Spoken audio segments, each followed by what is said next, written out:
Thank you. Today in science we will talk about an instrument that we will use it for measuring speed of wind. The name of this instrument is wind gauge. Wind gauge, we will use it for measuring speed of wind. أول درس زانستا أمريكا من هي بكاري هني أمريكا مو بيوانا كدني خيرايبا أمريكا فيلن فيوا أمريكا شي من بو إينكات شي من بو دس نشانكات خيرايبا. Now, can you tell me the name of this instrument? Speed of wind. Measure the speed of To wind. measure Measure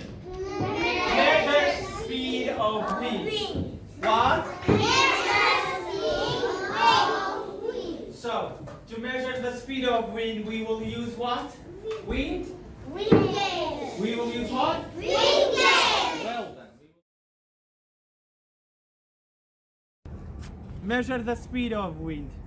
But this one, it tells us the direction of the wind. Understood? And that's A man, she man appear here. Bash. This one, direction. It tells us the direction of the wind. Arasti baka man pele. Boro abaka bokyo arwa. Divish ti a man she